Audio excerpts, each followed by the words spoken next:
Let me first introduce myself. So my name is Amit Pandey, okay, and I have multiple certification in different domains. I am certified in CompTIA Plus, Network Plus, and CompTIA Security Plus, and CH and AWS certified cloud practitioner, and multiple other courses in the cloud platform. But like cloud, there are multiple vendors present in the cloud. I am kind of expert in and building my expertise even more into the AWS platform, right? I have some experience of Azure as well as of about GCP, but my expertise is much on the AWS part, right? And I have 3 years of experience into this thing, and I have more than 200 plus students I have taught globally, right? So we are now into the fourth domain, which is the basic of cloud computing, right? And this is going to be the agenda for today. Today, what we are going to discuss is today, right? We are going to discuss about introduction of cloud computing, advantage of cloud over on-premises, limitation of cloud, service model, deployment model, right? We are going to talk about each and every one of it, right? So let's begin. So now let's first talk about what is cloud computing, right? Or you can say, let's talk about introduction about the cloud computing, what it is, right? Cloud computing means that there is a cloud, there is any kind of a device is present there. And what is going to happen there is that you are sharing, or you can say that particular cloud, which is another kind of a machine is there, and you are kind of sending some sort of a data there, and that particular machine, that particular cloud where you are storing your particular information, it is processing as well, right? It means that the cloud has the capacity to process the information that you are providing. That's called the cloud computing. That's what's the difference between the normal cloud and a computing cloud, right? Multiple source, services are present in the cloud, like the AWS and the Azure. Multiple services are there, when which you feed some kind of a data, you will be feeding it, right? And in that particular thing, they will be processing that particular data and returning back with that thing. Okay, so they will do the processing on your behalf. All you need to do is that insert the data, they will do the processing. That's called, in short, in a very simple and layman language, that is called your cloud computing. Let's talk about a little bit before about on-premises infrastructure. Definitely, we are going to talk about the cloud and the cloud computing and different models and all this, right? Services present there. But why will somebody need to switch from on-premises, right? Which is the traditional way how an organization is structured, whether it's a private sector or the government sector, that's designed normally in the private, that on-premises infrastructure they basically use. So why anybody need to switch to a cloud platform, right? First, in order to answer that particular questions, the thing is that first you need to understand what is actually an on-premises infrastructure. See, the that on-premises infrastructure, right? It's first used computer hardware, software, networking equipment, or any other type of equipment that is owned and managed and located physically in your particular premises, right? That particular device, that particular system which you are using will be physically present in your location. Okay, so what you need to do is that definitely it's in front of your eyes. Okay, and definitely there are something also different, multiple things you need to keep there to protect it as well, right? Definitely it has its pros and cons as well.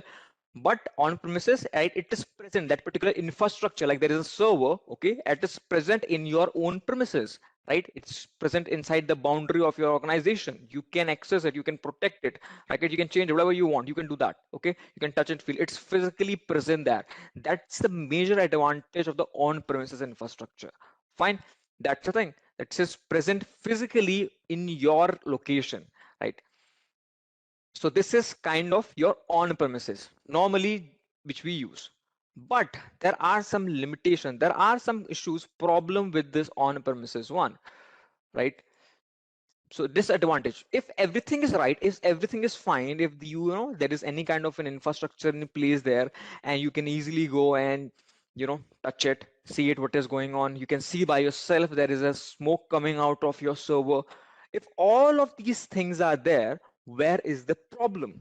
Where is the problem lying? Why are we switching? Why are these many organizations, you keep on seeing in the news that many organizations keep on switching, right? They are just changing uh, from on-premises, they are relying less on on-premises and they are relying more and kind of shifting towards the cloud platform. So what's that the thing? So if right, so why this on-premises thing has, why they are shifting? What's the problem with it, right? So this in this on-premises infrastructure, what is happening is that the disadvantage I'm talking about, like the first is your upfront cost, right? So any infrastructure, anything, right? Any asset of the organization which is physically present in that particular premises, right, definitely needs a significant amount of capital investment, right, in the hardware, in the software, in the networking equipment, as well as on, maintaining and managing it. Let's say, for example, like I am running an organization, okay, hypothetically, and I'm the CEO of that organization, and I came to know that, okay, my particular team needs an additional server, okay. You can say 5 TB of it should have a capacity of 5 TB, 16 core of CPU, and all those kind of things should be there in that particular CPU. I go to the market, right, or I talk to a vendor who can provide me with or supply me with the parts or with an actual server, and I talk to him and he says that, sir, that actually it will be costing you 5 to 6 lakh rupees, right? Definitely that's a huge amount. That's definitely a huge investment, right? That is one of the biggest disadvantage of the cloud, right? The upfront cost, right? You need to spend a lot of amount of money, a lot, into, buying that particular server. And not just buying, your job is not done. If that particular server is present and you are installing that 5 to 6 lakh rupees of a server with 16 GB of RAM and 5 core of CPU and all those kind of things, you are buying it. Now the headache is, now you need to protect it, as well as you need to, if there's any kind of a problem arises, you have to resolve that as well. So you, for that, you in for protection as well to resolve any kind of an issue, you need people who can do that kind of thing, right? You need to hire more people who are kind of an expert in handling the troubleshooting, or troubleshooting the issues which are related to the cloud, or particularly to to that server. Okay, so if any kind of issues arises, like there is a smoke coming out of the server, so that the technician would be doing, uh, he will finding out what's the reason behind it if your server is not working properly. And one more thing, many of the organizations like Google and the Microsoft, okay, what they do is that they've spent millions of dollars in creating an environment where they can keep their servers secure and safe. Okay, so they kind of create an environment, like for example, that particular in room would be having air conditioning, so that the temperature would be low, or there would be an optimal temperature where that particular server would able to function, right? Not the temperature should be high, neither the temperature should be low. It should have an optimal temperature where that particular server would able to operate. So this is kind of headache you will get, okay. Every single time you buy an server, you need to have a physical location present, then you have to allocate a room for that, and then you have to control the humidity as well as the climate of all that particular room, that particular environment, so that that particular server work properly, okay. He does not overheat, or does not, the circuit does not get fried. So you have to maintain, you have to buy people, sorry, you have to hire people as well. And then a lot of things are there, right? That is first thing. That is one of the biggest disadvantage of the your on-premises infrastructure. The second problem with your on-premises infrastructure is your limited scalability, right? So on-premises infrastructure, right, it's difficult to scale quickly in response to changing businesses need. So as you know that businesses keep on changing, right? Like previous month that things could be different, or like you know previous years that things could be different, the market could be different, and now it's changing, right? There is a new product in the market, or your competitor, there is an organization with which you are competing, so that's going to bring a new product in the market, so right, so definitely you need a quick response for that. And if you are completely dependent upon the on-premises infrastructure, if your complete architecture, infrastructure of your organization is completely dependent upon, you know, you are not going to get, not, easy to get, right? So definitely it would be much more harder for you to get it, compete with your uh, competitors, right? That's the biggest advantage. Like for example, if there is a new product in the market, right? And for that, in order to release that particular thing, you need few 2 3 servers. And now definitely you have to buy and go and buy that particular, or you have to, uh, say to that particular vendor that, boss, I need an urgent servers. Okay, I need to install them. And definitely it is going to, at the maximum, it is going to take 3 to 4 days, right? And from a business point of view, if your competitor is very good and he's working a lot of, he's capturing the market, and he has kind of created the product which is so viral, and definitely taking you 3 4 days to just install the servers, forget about running and storing information and processing it, then you are, in a very difficult situation you're going to, right? That's another problem, limited scalability. If your infrastructure is completely dependent upon the on premises, definitely the scalability will be very big issue, because definitely to acquire the parts, to buy the part, you are going to get, you are going to, you need to buy, it's going to take some time, right? Okay, that's the biggest problem with that. And when I will be showing you the cloud part, I will be showing you why in the cloud it's so, within few seconds you can create and deploy a server. I will be showing you that as well. The moment, in 2 3 clicks, and that's it, you are able to create a server with no, with, with high configurations, like for 16 GB of RAM, right? 10 core of CPU, and all those 5 terabytes of storage, all those kind, within few minutes, right? You does not need to buy any, you does not need to go somewhere else, does not need to talk to vendor, right? Does not need to bargain him. And then transportation is also there, does not need to worry about any of that thing, right? So definitely that's an advantage we will be talking in the cloud part. But the limited, this is kind of a issue with the on-premises one, limited scalability. Now the third the third disadvantage of on-premises infrastructure is maintenance and management, right? So as I already told you, that the on-premises infrastructures requires, business to manage and maintain their own hardware and software, which can be definitely time consuming and costly as well. For example, again, if there's an server that you have brought, you definitely need to hire people who can handle that particular server.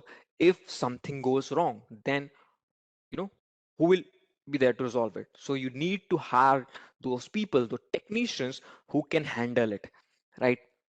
Who can take care of the servers, because at the end of the day, each and every, okay, so now maintenance, as I already told you, now you need to buy people, and you need to, you know hire those kind of individuals who has an expertise into that particular managing the servers. If something goes wrong, if there is a hardware failure, right? If there is storage device failure, or the RAM is not working properly, or the processor is not working properly, or anything is wrong, right?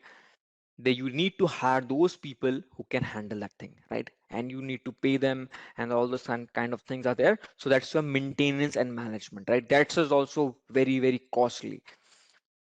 Right, then we have something which is called lack of flexibility. So what we are going to do is that, now the third is that lack of flexibility. So the on-premises infrastructure is, typically located within a physical facility owned by the business, which means that the employee may need to be physically present in the office to asset application and data, right? That is biggest problem, the lack of flexibility. Then there is a thing which is called disaster recovery. So on-premises infrastructures require businesses to have, robust disaster recovery plan in place to ensure that the data and application, are protected in the event of natural disaster or other catastrophic events, right? That's the thing. That's your disaster recovery. So if there is any kind of a problem in your particular area or location where you have, created it, your infrastructure or your office, there is right, physically present, and if there is something like there an earthquake or a tsunami or fire, right, anything is there, and you are not able to work properly, definitely, or there is some kind of the operations, there is flood, multiple things really can go wrong. Okay, in an organization, in a normal working of an organization, definitely your location also plays a huge part into it as well. So if you are working, if your office, your organization is located in a region which is kind of prone to this earthquake things, that's called a that disaster recovery. So if something goes wrong, right, if there is some kind of a problem is going on, and if you are working in a your office is in kind of a location where there is some kind of a tsunami or there is some kind of an earthquake, right, and your organization faced some losses, right, the servers were not able to work properly or the servers get damaged, and you are holding very crucial and critical data in those kind of servers, then what is going to happen is that you are going to you know definitely face a lot of consequences, right? Definitely, all across the globe, in different nations, they have different kind of a policies in place. Like in India also, there is a policy recently made by the government that all the VPNs provider in India, what they will be doing is that they will be storing the information of those individuals, the IP address, the MAC address, all those Indian customers who are using the VPNs, right? If they want to, work properly in India legally. So what they need to do is that they need to create a database about the particular person who is accessing their resources for at least 3 to 5 years. Okay, 4 to 5 years at least you have to maintain that particular database, and if the government really wants that, the government can access that particular database, right? That if you are visiting, viewing that particular VPN, and through that particular VPN, what kind of website that you are going to, right? That also the government can see, the central government particularly can see that. Okay, so that's a law that it's that particular organization, the VPNs provider in India, should maintain that particular data. But the problem here is that if you are working in an organization which is present, which is kind of provides the VPN all over India, fine, everything is fine. Now you are that geolocation is that it is prone to earthquake, and the earthquake hits and you face severe damage. The infrastructure is severely hurt, and the storage unit, the servers where all the information is kept, is kind of destroyed, or uh, there is problems with it, right? And definitely you are going to face a lot of legal consequences for that. That's why disaster recovery is such an important part in this particular thing, right? When you switch from on premises to the cloud, this particular thing of disaster recovery is a very, very critical and crucial things. Okay, so if you are using on premises infrastructure, trust me, disaster recovery without the help of the cloud would not be much more effective. Then there is another thing which is called limited innovation. Then there is another thing which is called limited innovations. Then in limited innovations, like the infrastructure, on premises infrastructure can limit business ability to take advantage of new technologies and innovation, as they may be limited by the capability of their existence hardware and software. This is the problem with all, right? These are the problems, few of the problems. There are multiple problems, but I have just discussed few of the problems, disadvantages with this on on-premises infrastructure, right? This is the thing. Now, okay, so you have convinced that, okay, boss, on-premises infrastructure has some kind of an issues, right? There is a lot of upfront cost. You have to, 5 to 6 lakh rupees, Indian rupees, you have to pay in order to get a good kind of a server. Then you need to, have a backpack kind of power backup in sort of a very big inverter or a kind of a generator in place for the power supply, right? If something happens, there is limited innovation is there. Okay, disaster recovery, you cannot achieve much of the recovery if a disaster is stuck and if you are completely relying on premises infrastructure. Then there is lack of Definitely flexibility, maintenance and management is there. Okay, definitely if there is particular software, that particular server is there, you have to update it, patch it, and all those kind of things are there. It's completely and completely your responsibility, and you need to hire peoples, okay, to maintain and manage those servers. If something goes wrong, there should be a group of people who can handle that particular thing, right? That is, and limited scalability and upfront count I have explained you. Okay, now the next thing is advantage of cloud over on-premises. Okay, so now we are at the stage where we understand what is an on-premises is, what is the problem with the on-premises infrastructure, and now we are kind of switching to the cloud, right? So we are in middle of it. So what is going to happen here is that now we are comparing two topics, cloud and on-premises. There is an individual who is kind of, he's middle of it and he's trying to figure out what is best for me. Whether it's cloud, whether it's I stick to on-premises, or do I completely switch to the cloud, or I just 90% of the cloud and just 10% on-premises. What should I do? What is a cloud? What's the benefit? What is the comparison? Okay, so let's see what is the advantage of the on-premises. Once your data is stored in the cloud, it is easier to get a backup and restore the data which is present in the cloud. For example, recently Syria and Turkey, there was massive earthquake and many lives were lost, right? And lot of damage to the properties and lives were lost in the Syria and Turkey. Okay, now because that they were they are part of the Syria and the Turkey are in a zone where there is huge possibility that earthquake can strike, right? They are at a very that severe level. Okay, the severe level earthquake can hit there. So what can happen is that suppose there is an organization, there are two organizations. One is that which is completely dependent on on-premises, like which can be like in Turkey, there could be an organization which could be completely dependent on on-premises, no exposure to the cloud, little to no exposure, right? No content is uploaded into the cloud, nothing else.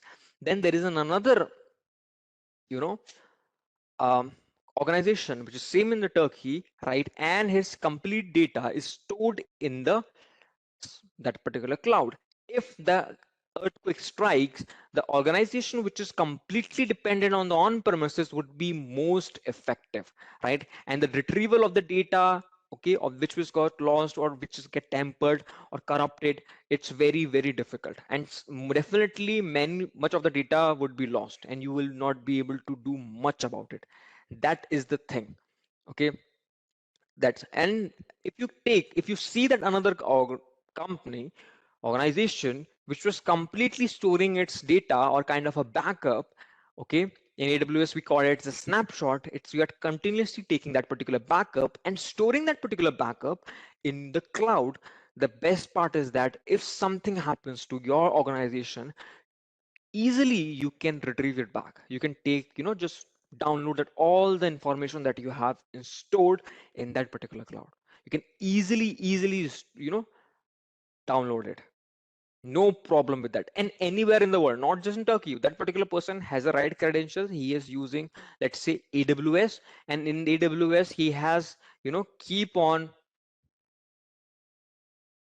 right? And what he can do is that he can keep on uploading, right, at regular interval of time. There is a thing also that you can do is that the moment you kind of do any kind of a changes in that particular database, you add anything, that particular thing gets updated and that's stored in the cloud, right? So there is an additional copy which is present in the cloud. What you need to do is that definitely for accessing that particular information which is present in the database, what you will do is that you need an account information. You will be going somewhere else, like in Turkey only, somewhere else you go, or in the US, you provide him that credentials, and that particular person would be easily able to download it. No problem with that.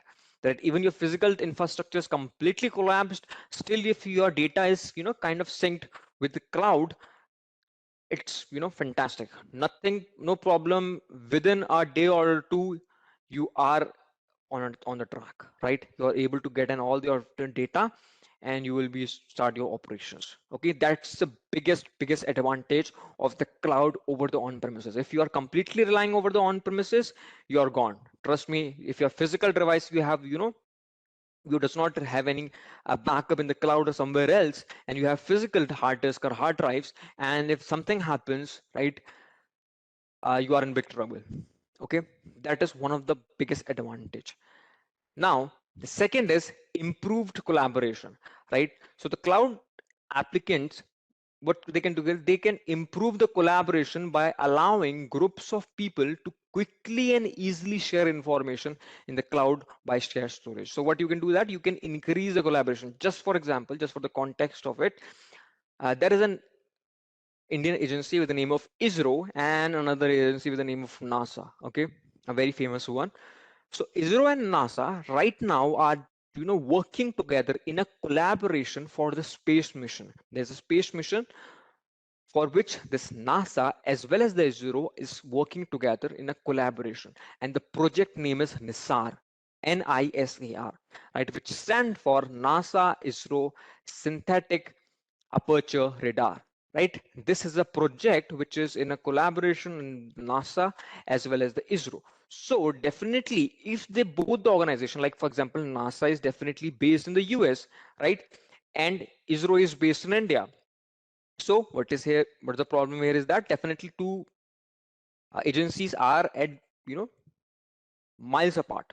Okay, so how they will be collaborating with each other? Just think from, just forget about the cloud for a minute and just think like there is a server, there is a big servers, and NASA is doing some kind of research, and what they will be doing is that then they will be uploading that particular all the information on the backup in a server in a kind of a huge machines, right, storage devices. Then that many storage devices would be loaded in some kind of a aeroplane, and then it will be coming to the India and deporting, and then they will be arriving to the ISRO's headquarter, and then they will be you know downloading all the data that the NASA has done research, which the ISRO can do, get it. Okay, they have done this. Now what we will do is that we will find even more thing about it.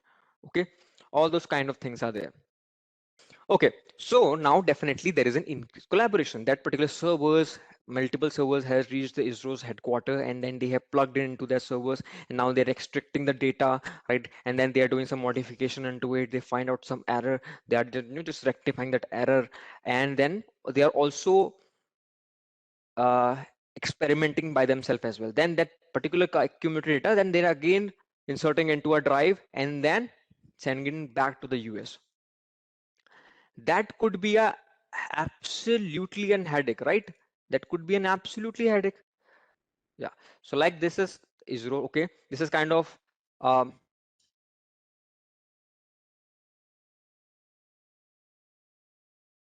server, and NASA people, what they did is that they stored some kind of information into it, 5 to 6 terabyte of this capacity of this particular server is, and then they will be uploading it but in a particular plane, and that particular plane would be you know going to India, and in India it will be up, presented in the headquarter of the ISRO, and they will be downloading all the data, and they will do the modification whatever needed, and then they will be sending it back to the NASA. Trust me, that particular project, which if this is the route they will be taking, okay, where they will be physically sharing the information, they will have a common drive and they're sharing the information, it would be a disaster. It will take only the sharing of the information only will take months and months, even years, for this particular project NISAR, okay, to complete. It will take months and months to complete this thing, right? So now what is going to happen here is that this particular thing, when they both of them, when the NASA as well as the ISRO, they switch to cloud, right, what they will be doing is that they will be improving the collaboration, right? So like for example, again, NASA joined the AWS, they created an AWS account, right? Okay, they again uh, create an AWS account, and every bit of information, every bit of an research they are doing, they are uploading in that particular. And then what they will do is that they will be providing the access of that same account to the ISRO also. So they will be having a collective approach, right? That's the thing. Okay, that's a benefit of of a cloud, that is increases that particular collaboration. It's improved the collaboration between two organizations which are miles apart. Then the third is excellent accessibility, right? Cloud allows to quickly and easily access stored information anywhere anytime in the world, right? Just for example, like you have your particular Google Drive. Okay, if you have your particular Google Drive and you have stored some kind of photos, personal photos, friend, family, anything, or any kind of a data into that particular Google Drive, right? So now what is going to happen is that at some interval point of time, like 2 a.m. at the night, or like 2 p.m. At the afternoon, you want that particular information which is present in your Google Drive. What you will do is that you, without any kind of an hesitation, you were just going to download it, right? So definitely excellent accessibility is one of the again advantage over the cloud, which is not the case in the on-premises. If you want to get the access of a data which is present in on-premises, then you have to go and physically fetch the data which is present in that thing. So if you are somewhere else and your that particular information that you want right now is present inside that particular laptop, which is in your office, so definitely you have to go physically there, open your particular PC and download it. But that's not the case with the cloud. With the cloud, you only thing you need is the credential, the password and the username. And definitely if you have enabled multi-factor authentication, that's also a thing in the cloud, right? MFA, multi-factor authentication, which you should enable. So what you need to do is that anywhere in the world you are, you are just continuously uploading information, critical information, which you think that, okay, this can, this kind of information that I uh, can there at this some instant of time I need this particular kind of information. So what you can do is that you will upload that particular information in the Google Drive. And now let's say you are in another state, right, or a different part of the world, okay, and your laptop, your PC, your organization is somewhere differently, but you have the credentials, you have the username, you have the password of it, you have the username as well as the password of that particular AWS account. What you will do, you just log in and you will be granted the permission. You will be having access of everything, right? Every bit of an information, and based multiple things would be there, and based upon your particular requirement, you will be just downloading in and you are good to go, right? You does not need to physically present there, right? So if your office is particularly in India in New Delhi and you are in Australia, right, due to any reason, due to any meeting, and you want to, there's some kind of a file you want to access, so it does not need to be physically present in India for that, right? And you are not going to be stuck if at a regular interval of time you have uploaded the content, the file in the cloud, right? As like for example Google Drive and also an example of the cloud. You okay, so you have keep on uploading your photos, family photos, personal information in the Google Drive, fine. And whenever you need that, you will be uploading it, will be downloading it, and that's good, fine. That is another a good advantage of cloud over on premises. Excellent accessibility, anytime anywhere in the world you can get your information. Okay, then the fourth and the major, this fourth point is the low maintenance cost, right? This is the primary reason I have seen 90% of the people why they change switch from on premises to the cloud part, due to low maintenance cost, right? That's the reason behind it. Because like as I explained you, in the on premises, if there is a server with certain configuration, with certain RAM, there is certain CPU storage, sorry, processing, multiple things, right? Certain with certain configuration, with high configuration, at least you have to spend initially 5 to 6 lakh rupees for just that piece, for that particular one server. Okay, maintenance and uploading and patching it up, protecting it, it's you know list is long, right? Just buying that particular server is going to cost you 5 to 6 lakh rupees. Okay, and as the configuration increases, the RAM, the processing power of that particular server increases, definitely the cost would be high. Okay, and not just particular cost is there, not just the cost of buying that particular thing is there, the cost of maintaining it, Okay, the cost of that air conditioned room where you will be controlling the temperature, controlling the humidity, where you will be storing that particular server. Physical security, CCTV cameras would be put in place to see who is accessing it and who is not. All those kind of infrastructure you will build around that server to protect it, and that particular server should not face any problem. So all those kind of things are there. There are people you have to hire, right? Multiple things are just for server, just for a servers I'm talking about. Okay, but if you switch to a cloud platform, right? If you're using a server which is already in the cloud, which is like in the AWS, on the Azure or the GCP, anywhere, no matter which vendor it is, if you're using that particular thing, then the best advantage is that you does not need to worry about anything. You does not need to worry about the protection part, right? You does not need to worry about, you know, who is going to maintain it, right? About the scalability, nothing you does not need to worry about it, right? All you need to, and the storage part as well. As for example, like you have a, you know there is a festival season, okay, and you have been working in an e-commerce website.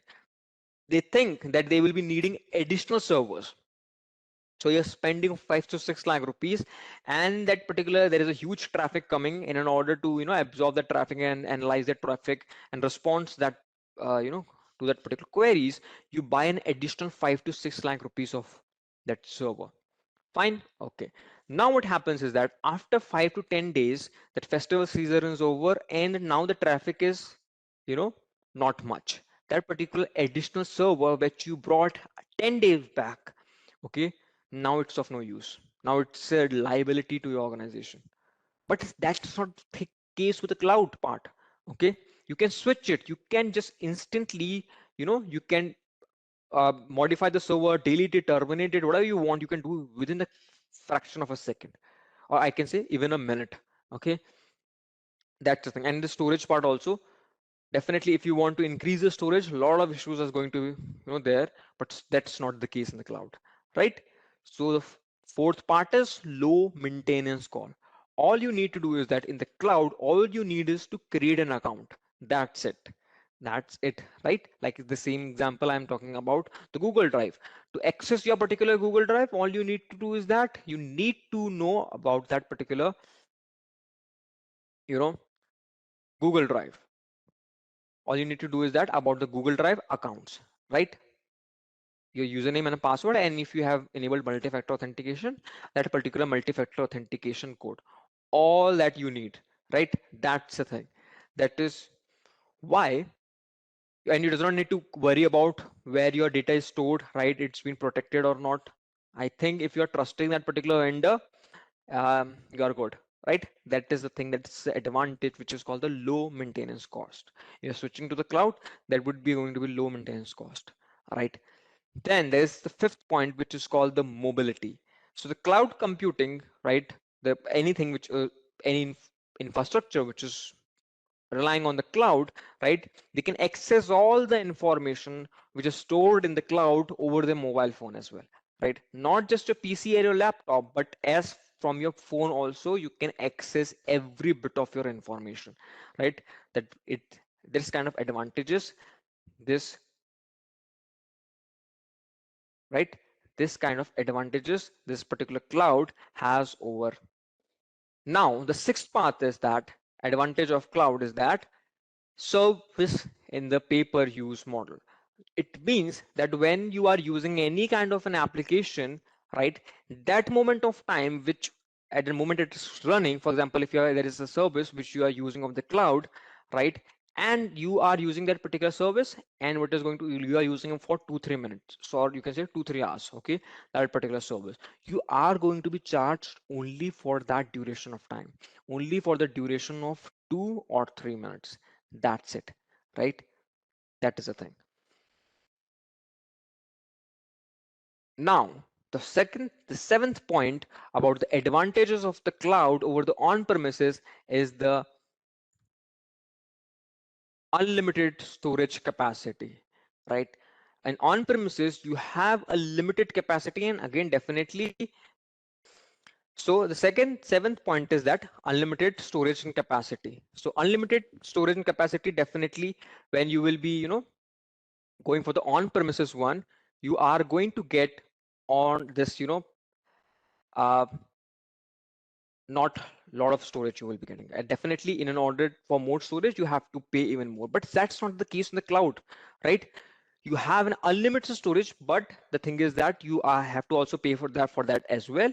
But the thing is, you will, the amount would be very little as compared to the on-premises one, right? There are multiple, like in the slide only, I have written three only advantages, like the scalability, cost effectiveness, effective, and the flexibility. I have written just only, right?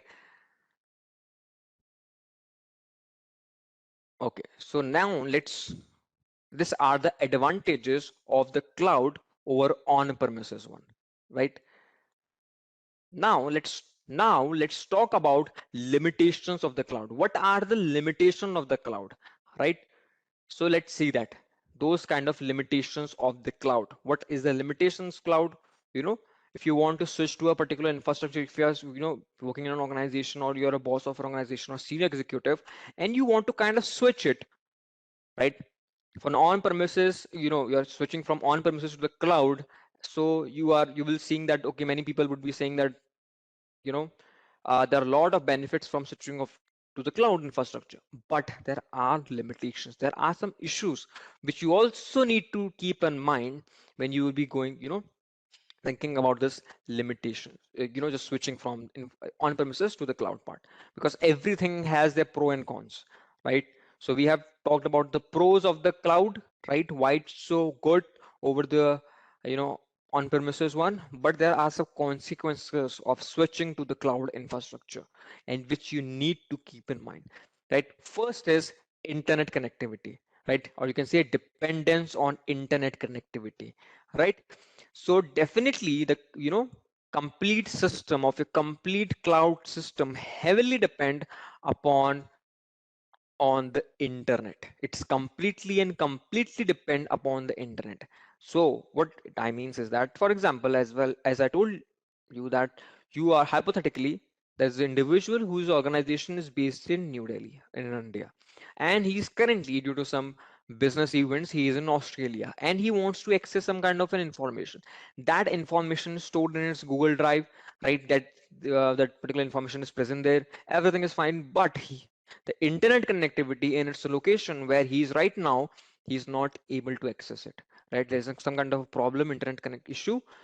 That's the exam, that is one of the drawback of your cloud. Everything is fine with the cloud, right? Your data is secure, okay? Best practices are being used, it is converted into the hash format, everything is fine, everything is good.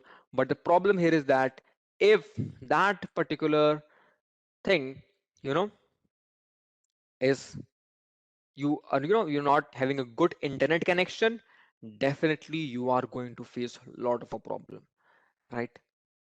That is one other thing. Now the second thing is that second kind of limitation is that vendor login, right? So when an organization, adapts a cloud provider, it's difficult for them and expensive for them to switch to another provider, okay? That is a thing. So if, for example, like multiple vendors are present in market right now, like AWS, which is provided by the Amazon, there is Azure, which is provided by the Microsoft, there is GCP, which is provided by the Google, right? These three are the leading cloud, provider or vendors, you can say, which are in the market, and AWS rules them all. It's currently hold 50 to 60% of the cloud infrastructure, right? That's okay.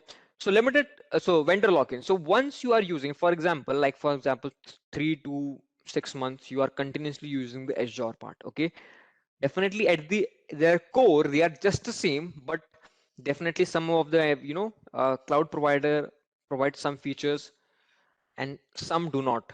And cost is also one of the part, right? In some same things, same services in the AWS, you will be finding out in the cloud, in the we will be, in the AWS, we will be uh, finding some kind of services which will be for $25, right, for an hour, and in Azure you will be finding that same service for $10 or for an hour. Okay, that it is. So definitely multiple things are there. So from 5 to 6 months, you are continuously using the Azure, right? But now do you think that, okay, Azure is quite big, difficult for me, or you can say it's quite expensive for me. I want to change my vendor. I want to go from AWS, sorry, from Azure to the AWS, right? I want to switch my complete infrastructure from the Azure to the AWS. So previously it was next to the impossible, right? It was very, very difficult, right? Not in today's world, definitely. In today's world, this particular problem is there definitely for sure. You will be needing some certain guys with certain skill set to, you know, tra transport or let you switch or, transport your particular infrastructure, the data from one vendor to another vendor. Okay, that is the thing that is which is definitely for sure is going to be there. Okay, that is the thing. Previously, it was next to the impossible, right? You will be needing it.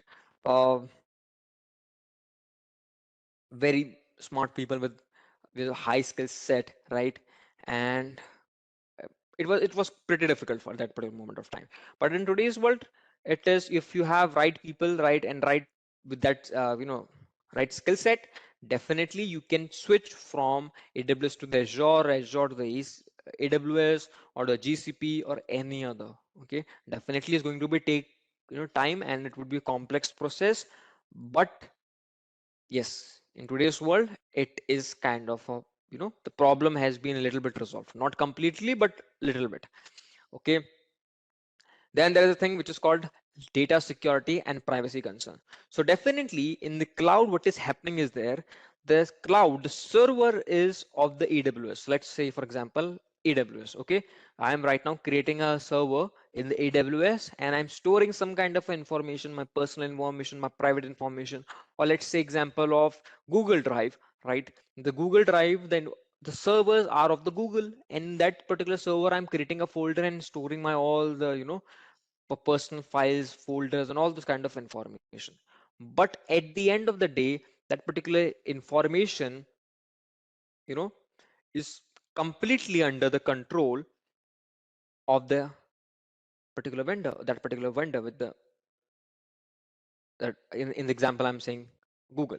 Okay, so definitely a lot of security issues can be there, right? So a lot of privacy issues could be there. There are some issues that the Google steals some of your data which you store in the Google Drive.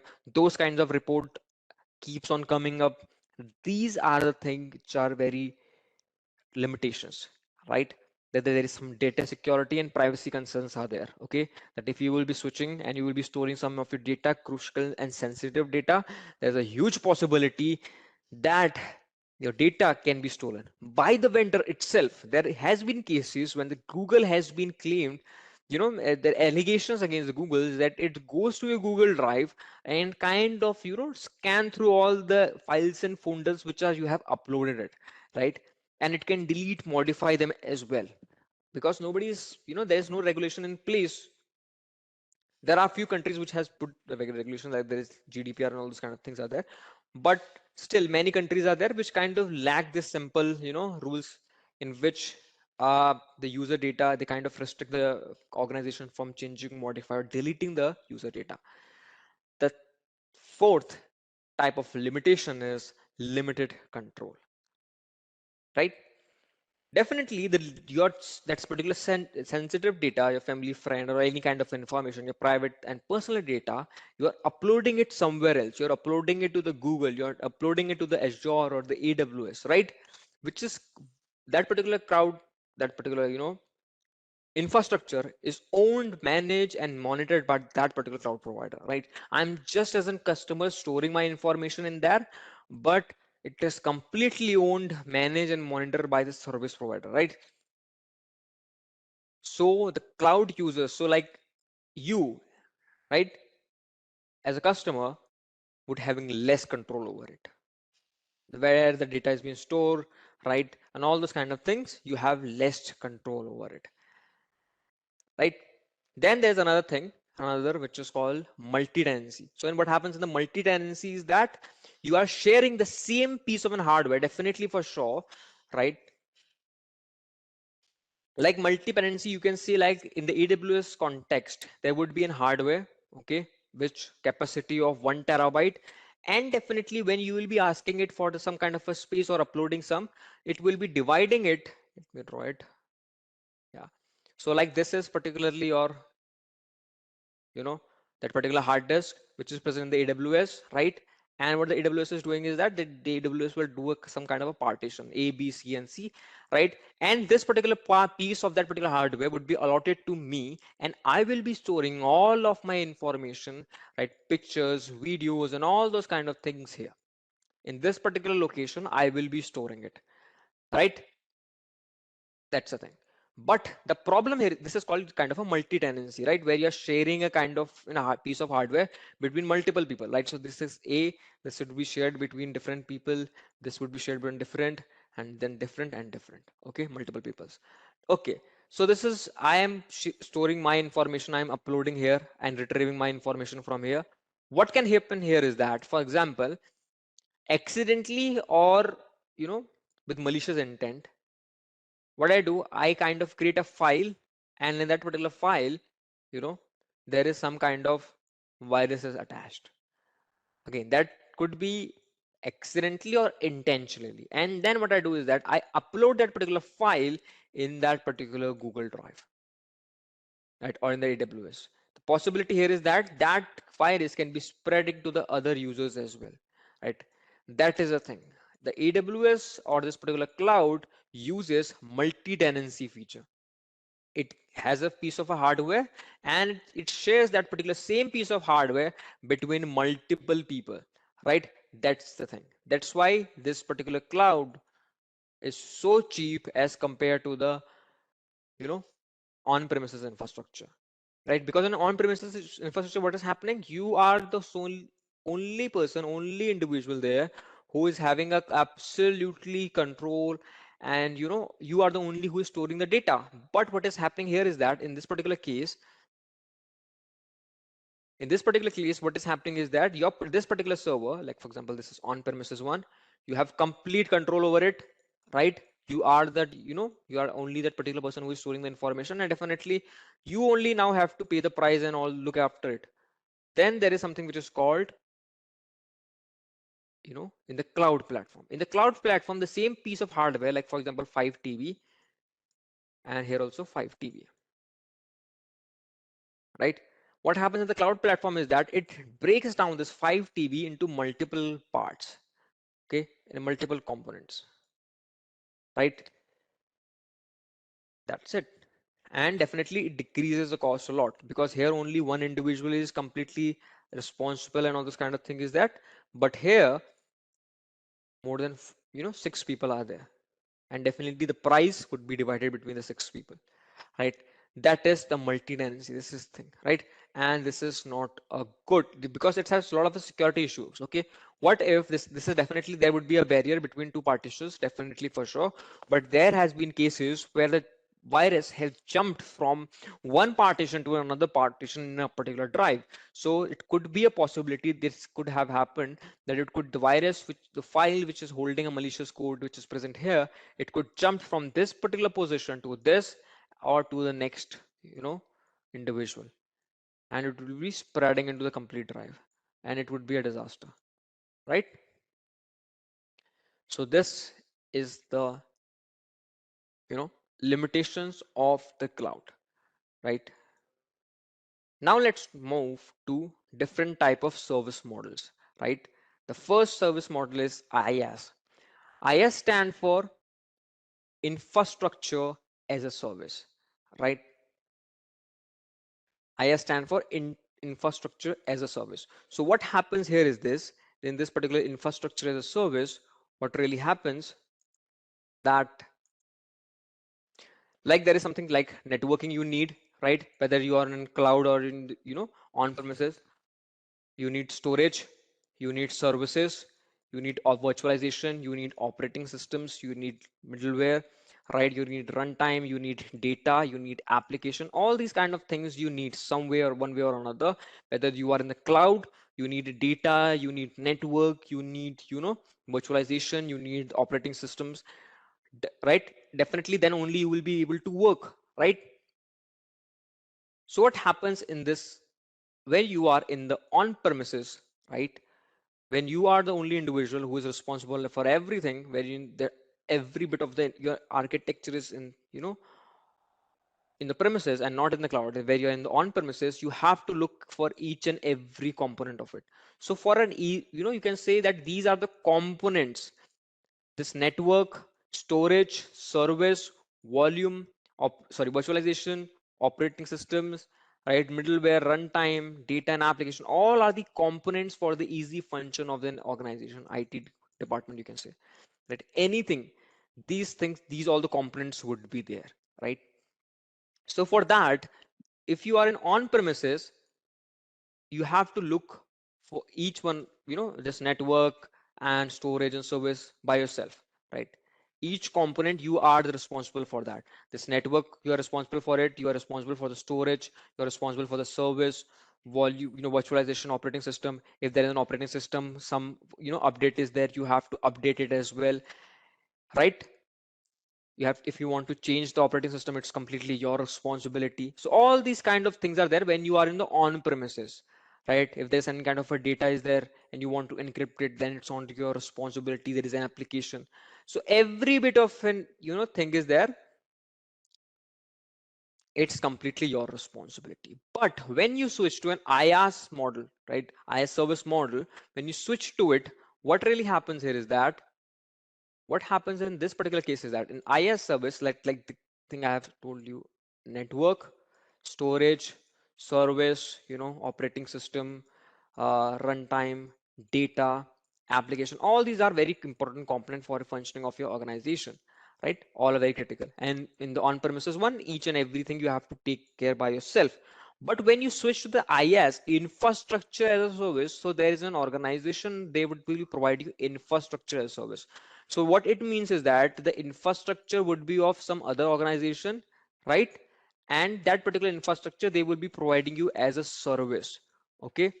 So infrastructure would be, at the end of the day, the infrastructure would be of that particular organization, but they will be providing you the services, right? And you will be definitely, in order to use that particular infrastructure of that particular organization, you have to pay for that as well. So in the IaaS model, what is the thing? You only worry about the operating system, right?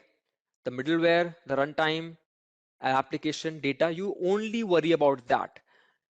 Rest, the networking, the storage, the service, the virtualization, this components, network, storage, service, you know, service and virtualization, this is a responsibility of the cloud, right? So if there is any kind of a huge demand is there for storage, it's the responsibility of the cloud provider. It's not your headache. You does not need to worry about it. It will be the completely the responsibility of the cloud provider. Okay. So if there's a huge demand and there is, you need to store that particular information, it will be the completely responsibility of the cloud provider. Okay, it's his responsibility to store the data. If the demand is increasing, if the storage is data is increasing, like previously it was 5 GB, then it's 10 GB, and after a few days it's 1 TB. It's the responsibility of the cloud provider to keep on increasing the size of the storage, right? Definitely you will be paying the price for it, but you does not need to worry about it. It would be the completely the headache of this particular cloud provider. Okay, all you need to do is that just pay for it. But other than that, like your operating system, your middleware, your runtime, your data, your application is completely your headache, right?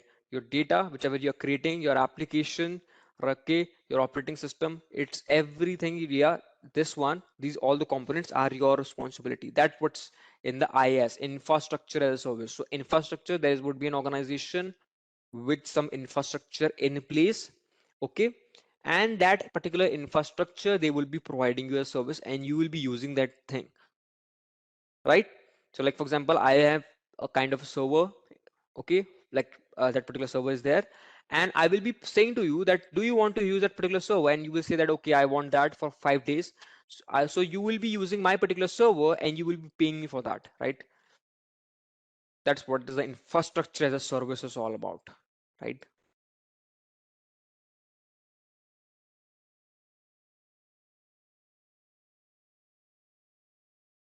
Now, after this IaaS, infrastructure as a service, there is something which is called the PaaS, platform as a service. Okay, let's move it to it. Okay, so now we have something which is called the PaaS, which is called platform as a service. So what happens in this platform as a service? Why do we need it? As I already told you, let me write it down, the components which are there for this IT infrastructure, right? Yeah. So like I told you, there is network, there is storage, there is service, there is virtualization, there is operating system, there is, uh, middleware, there is runtime, there is data, there is application. All these are very important component for the infrastructure. Okay, right? Now, what happens in this particular PaaS model is that you are only responsible for the data and the application. Multiple components are there, like the network, storage, service, right? Multiple things are there. You only worry about the two things, which is the data and the application. That's it. The rest of the thing, operating system, virtualization, storage, network, every bit of it is a responsibility of the cloud service provider. For example, let's say there is an organization which has the capacity of, you can say, uh, 5 to 10 people. Okay, it's a very small organization, and that particular organization, what they want is that they only want to focus, upon their actual task, whatever their task would be. They only want to focus upon that, their particular business they want to focus upon, right? So what they will be doing is that they will be going for this PaaS model. What happens in the PaaS model? Everything, your network, your storage, right? The uh, network of the infrastructure, the storage of this infrastructure, the services, operating system, right, of the servers running. Every bit of the information is being taken care by the cloud service provider, except the data and the application. So that particular organization would be creating the data, fine. The application would be creating the data and would be, running the application. That's it. They only need to focus upon their end goal, the data and the application. That's it. Rest of the thing of the organization, like the network, service, storage, virtualization, operating system, runtime, all the things is the completely header of the cloud provider. This particular individual does not need to care about it. Like you can think about, like from example of the hospital. There is an hospital, right, in your locality, and that particular hospital, right, has an infrastructure in place, and what they will doing is that it has changed, it completely relying on the cloud part. But the hospital wants that definitely we have switched to the cloud, okay, but we does not want to go for the networking part, for the storage. That's completely headache, right? We need to hire people for that as well.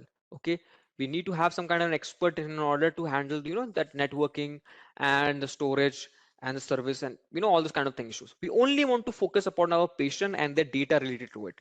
So what the hospital would be doing is that they will be going for this PaaS model.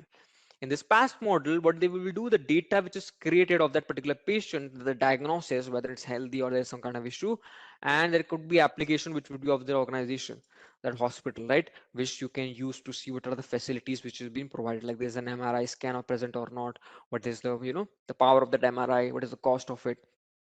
So you are only focusing upon the data and the resources. Rest every bit of the, these critical components is the responsibility of the cloud service provider. Okay, this is called your PaaS, platform as a service, right? There's a platform, somebody has already a platform built in, and you are using it as a service, right? You're just using your code, your, application and data. Rest of the thing is being the headache of the cloud service provider, and definitely you have to pay them, but At the end of the day, it's their responsibility.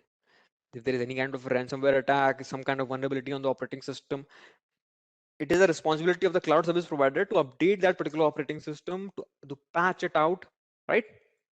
That's the PaaS. Okay. Now let's go to another, which is called your SaaS, right? SaaS. So SaaS stand for software as a service.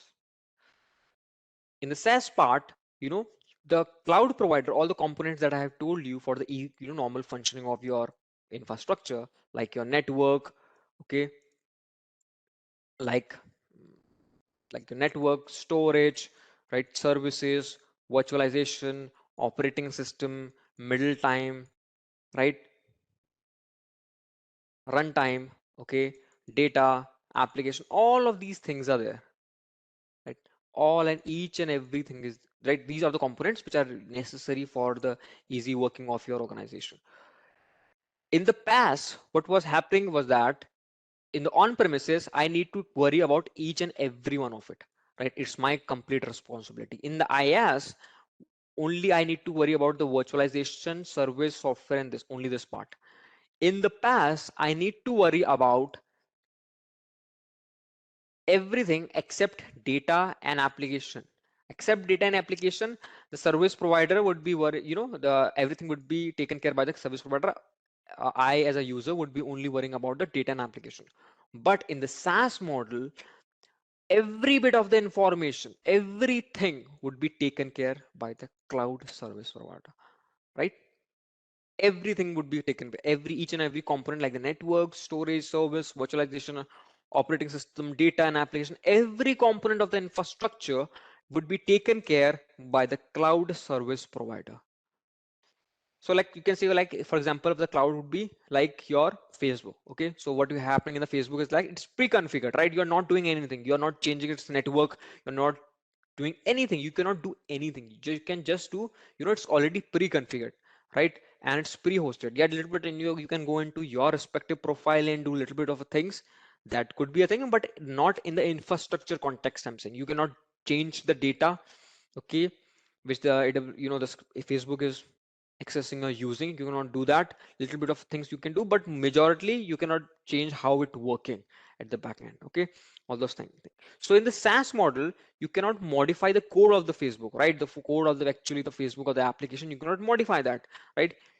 You cannot change, you know you cannot make changes to that application as well. In the SaaS model, we are just the consumer, right? We are just the consumer, just like I had given you an example of the Facebook. You are just a consumer, right? You cannot change its source code. You cannot change anything. Okay, that's it. So that is your SaaS model. Every bit of the component that I have told you, the network, storage, service, middleware, operating system, data, and every bit of it is completely the responsibility of the cloud service provider. We are just there as a consumer, right? You cannot modify the data, you cannot change the application, anything like that. Okay, you are just the customer. Like consumer, like in the case of Facebook, you're just the consumer. There you will be logging into the particular respective username and a password, and you will be logging into a Facebook account. And what is going to happen in that there as well, that you will be seeing that particular code, and you cannot change the code, you cannot modify that particular code, right? Okay, or you can do not change anything in the applications. Definitely there would be some kind of a servers would be present in the Facebook would be using. You cannot make changes to those kind of services. You cannot make changes to the storages, right? You cannot change the operating system on which that particular server would be running. You cannot do anything. You are just there and you are just a customer, consumer, right? That what's happened in the SaaS, right? Software as a service. Fine. Okay. Now we move to our next topic, which is called your deployment model. Right now we are moving toward deployment models. What are the different deployment models in the cloud? Let's go through them one by one. Okay, The first is the public cloud, right? The first, there, like you can say, there are 4 deployment models. Okay, just an overview I'm telling you, and then I will be going telling you uh, in a detail one by one. There are 4 different kind of deployment models there in the AWS, sorry, in the cloud, and you know, different requirements lead to 2 different models, right? So this is your public cloud. The first one is your public cloud. Let's talk about it. Let's understand what the public cloud is. Yeah. So in the public cloud, so public cloud is a type of cloud computing models where the cloud service provider, such as provide some kind of services like your storages, application, computer resources, and all this kind of things the cloud service provide. But the biggest thing is that the general public, the general person like you or me or any other individual, okay, not from some special people, anybody can go there and create an account, right? Anybody, any organization, any individual can go and create their account. It's public, right? And it's in the ownership of a third party called as your cloud service provider. Definitely, as I told you, that there is AWS,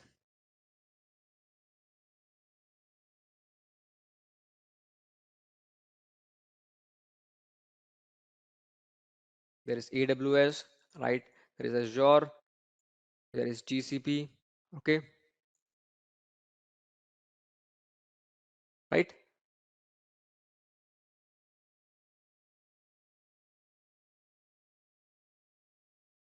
Okay, that is called your public cloud. So in public cloud, what is happening is there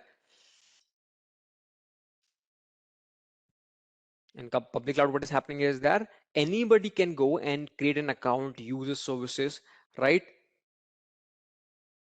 That could be a thing, right? But that what happens in the public cloud. So the infrastructure is owned and managed by the cloud service provider. Everything is managed and owned by the cloud service provider, right?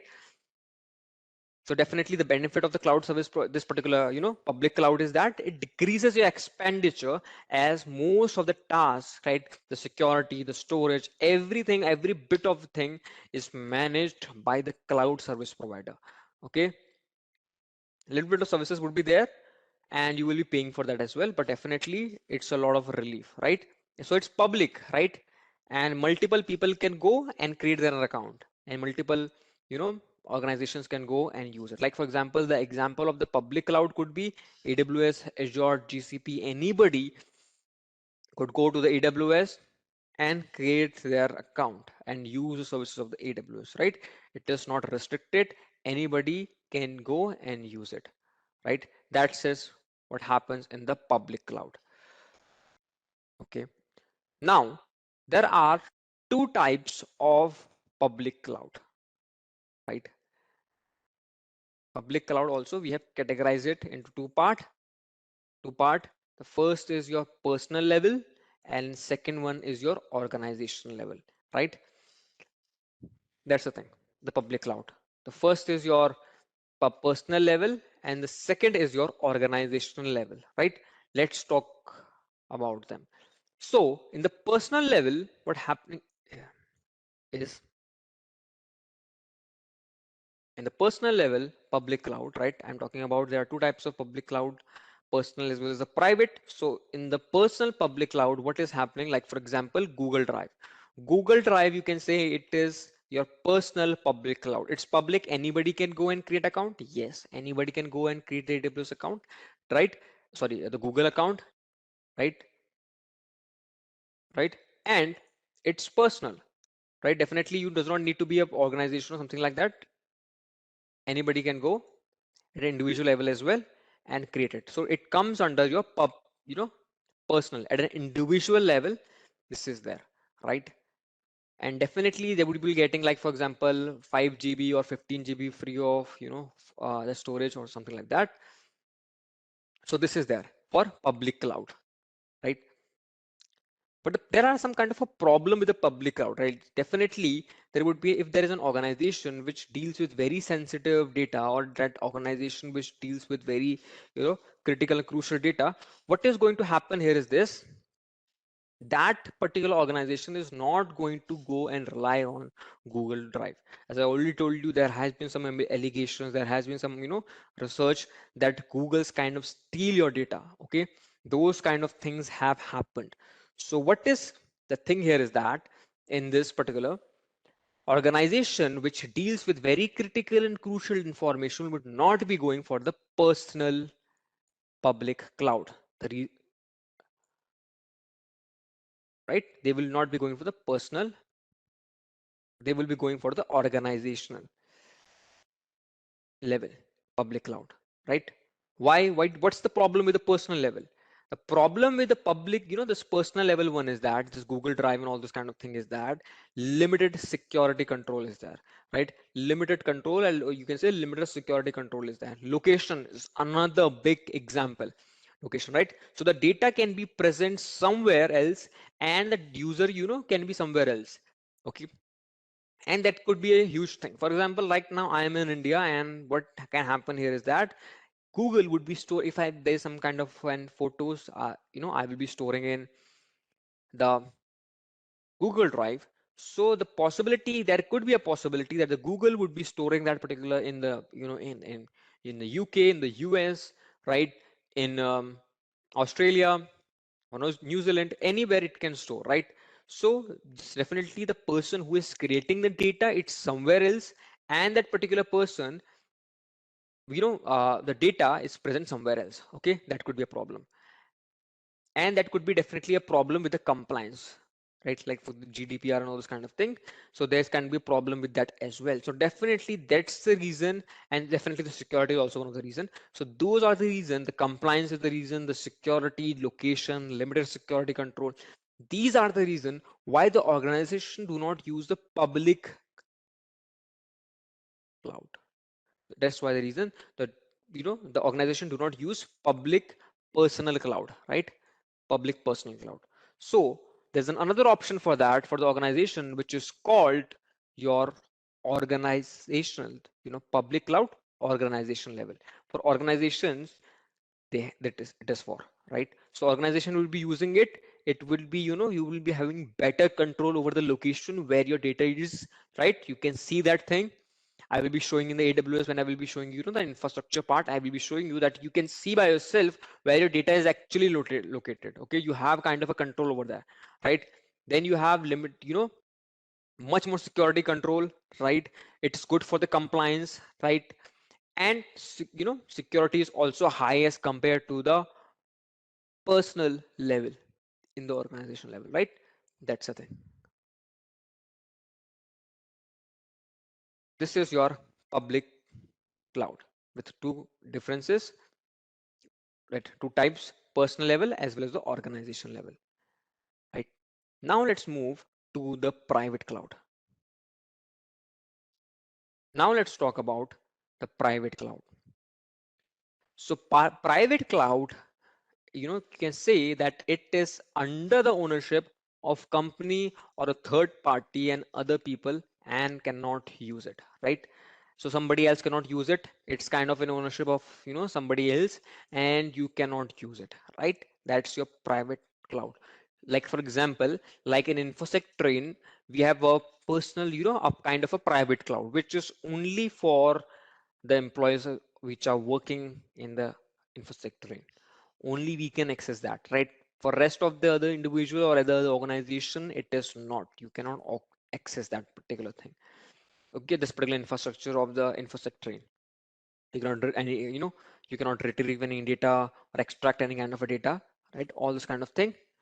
So that's the reason, right? That's what I'm talking about. In the private cloud, it's completely private. Nobody else from outside can come. Like in the public, anybody can go and create an account, no problem with that. But in the private, it's very private. It's right, it's not public, very restricted few people, and definitely the ownership is of is by a company or an individual, and definitely it's completely up to him whether he wants to allow you to access its resources or not.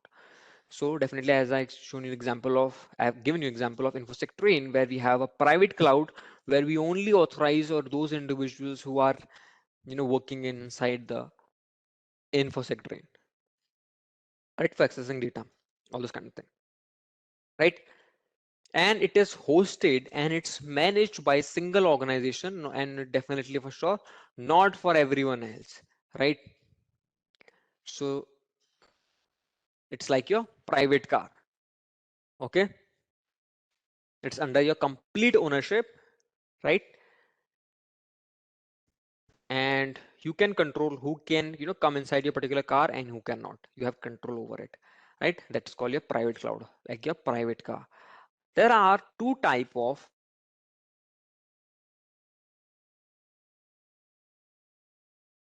there are two type of private cloud: on premises private cloud, right, and off premises. So let me write it down here: on premises and off premises, right? On premises private cloud as well as off premises private cloud. So let's first talk about this on premises private cloud. So on premises private cloud means definitely is a private cloud, so it would be definitely under the ownership of an individual or an organization. So it means like you are setting up the cloud platform only for you and your own purpose, right? That comes under your own premise on premises private cloud. So you are setting up your own data center and infrastructure, and it's completely managed by you, and it's only used by you as well, right? So for example, like in InfosecTrain, hypothetically, what we'll do is that we create a on-premises private cloud. So it's the thing is present in on-premises, right? It's not on the cloud, it's present physically, but it is private. Okay. So definitely we have created for ourselves, okay, and it has been maintained by ourselves as well. So if any problem, we have to resolve that particular issue. If any problems arises there, right? And for us only, right? We have created by us, managed by us, and accessed by us as well, right? So this is your private cloud. So you are setting up your own cloud, platform, or we use this particular thing so that we do not have to go to other cloud platforms, right? Provider. Okay. So it does not definitely, if I have already a, infrastructure in place, why would I go to AWS or Azure or GCP, right? That's a benefit I will be getting. Okay. And you have complete control over your data storage, infrastructure. You have complete control over it, right? In this particular private cloud, on premises private cloud, right? I have created it, I am maintaining it, and I will be retrieving information from it. Okay. And I can see what what kind of data is present there. I can delete it, modify it, and I have complete control over it, the location of the data, the security of the data, or something, yet everything, right? That's called your on premises private cloud, right? So what are the benefits? Let's see, right? So what can be the benefit of the on-premises private, on-premises private cloud? So the on-premises private cloud, the benefit could be increase the security, right? Okay, clarity regarding everything. What are how the data is there, how it's encrypted, or is it hashed or not? All this kind of thing. Exact control over the location, right? That's the thing. But when you see with really to the public cloud, all these kind of things are not there in the public cloud, right? Okay. But there is a drawback of this on-premises private cloud. The problem with this on-premises private cloud is that many problems is there, but one is very critical, that is cost. Yeah, so the cost will be high. Cost will be definitely high for it. Okay, because as again, I will be giving an example of on-premises, right? Infrastructure. So on-premises physical, and we have that infrastructure in place. Everything is there, which is for us, managed by us and used by us. So definitely the cost would be high. I would say not high, extremely high, right? Definitely it is used by those organizations which keep the privacy and the, yes, you need kind of people, experts in place, right? Infrastructure and all those kind of things. So it is kind of made by those people or those organizations which you are very serious about their data protection, or they can be used by the government agencies, right? That's for sure. So if there's a government agency which is working on a very secretive project or something like that, they are going to go for this on-premises private cloud. Right? Okay. Now there is something which is called off-premises private cloud. It's a private cloud, but it's not on the premises. It's somewhere else. So let's see that. Let's talk about off-premises, right? We have talked about on-premises. One, I've given you example as well. Now let's talk about off-premises private cloud. Private cloud. So it's a private, it's still private. Nobody else, except outside of your group, your organization could access it. You have a control over it, who can access it, who cannot, all this kind of things. It's still private, right? But what's happening here is that it's off premises. It is present somewhere else, right? You can say it's present in the cloud. So what happens here is that in the cloud, but like in the AWS, there is something which is called the VPC, virtual private cloud. So what happened in that VPC,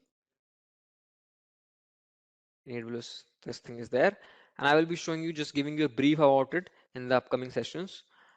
So what happens in this AWS, there is something called the VPC, virtual private cloud. So what happens in the virtual private cloud VPC is that, you know, the infrastructures of the AWS, the storage, the networking, right? The subnet, the firewall, all everything would be of the AWS, but the AWS will be kind of providing you, you know, with a place of privacy where you can do whatever you want. It will be provided by the AWS to you. Definitely you have to pay for it, not for creating the VPC, but whatever the things you will be doing inside it, you will be creating. So it will kind of, you are inside the AWS infrastructure, right? But AWS has kind of given you a freedom to create an isolated environment inside the AWS. So it is private as well as it's in the cloud. It's not on premises. Right? That's the thing. And it's very advanced thing, right, guys? I will just showing you an overview about it, but this is it, right? This is called your off-premises private cloud. It's still private, right? I can control everything. I can create, servers here. I can control who can access those servers, who cannot access those servers. I can block IP, right? Every bit of a thing I am able to do, right? So it's kind of a thing, isolated area in the AWS infrastructure the AWS has provided me with, and I can do whatever I want at any infrastructure I want. I can build inside it and I can control it. So it's private and it's off premises, right? That is your off premises private cloud. So this is it, right? On premises as well as off premises. On premises, as I told you, it's physically present there, and off premises, it's present in the cloud, right? At the board, but the thing is that is common is that it's private. Okay, that's it. Now we'll move to our next model. Now let's talk about hybrid cloud, right?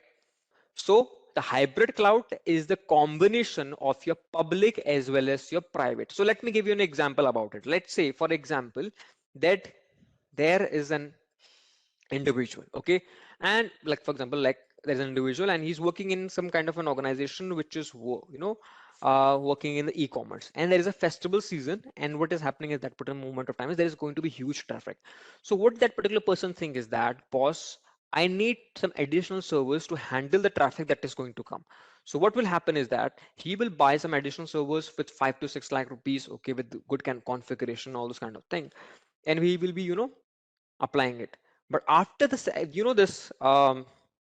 session ends, this festival sessions ends after 1 week or 2 week, then that particular 6 to 7 lakh of a server would be of no use, and it would be completely waste of his money, and it would be a liability. So to resolve that kind of thing, we can use something which is called the private hybrid cloud, which is the kind of combination of your public cloud as well as a private cloud. That same particular example, then an employee which is working in an e-commerce organization, which kind of e-commerce platform, and same thing, there is a festival season coming up. What he will be doing is that he has an already on-premises infrastructure, right? And he already using it. What he will be doing is that he will be going to the cloud, right? he have already a a private cloud. Okay, right? Definitely he has already a private cloud inside it and he is using it. But now what he need to is that he needs some additional, for a few minute moment of only for a few weeks, he needs some additional storages or additional services in place.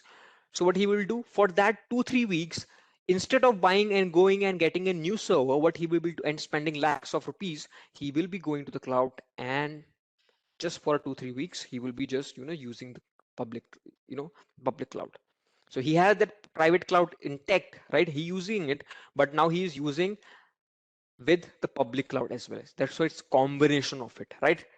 Okay, so after 2 3 weeks he thought that, okay boss, I does not want the public cloud, so he will be kind of not stop using it, and he will be completely into this private cloud.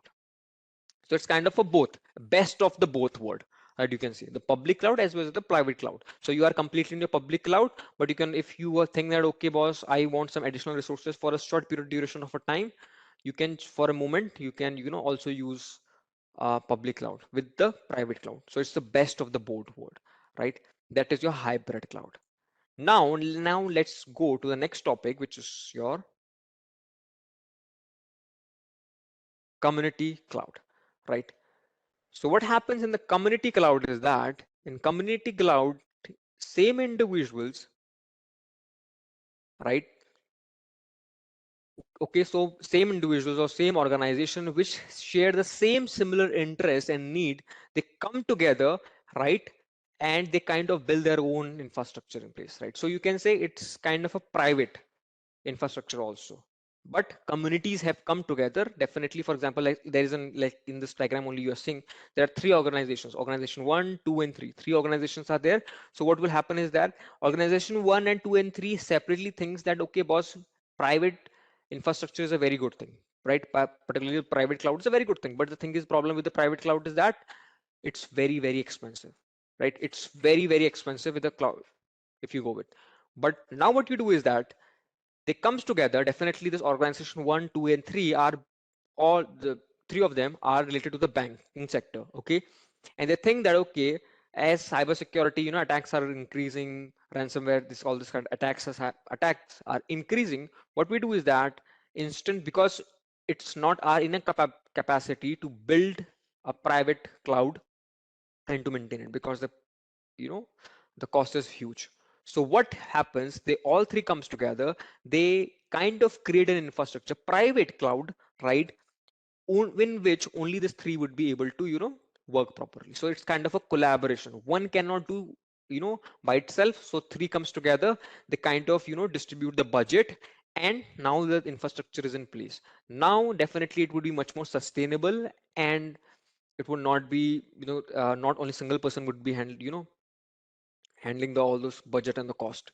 It would be distributed to all in the three, and it's definitely private, so your data would be much more transparency is there.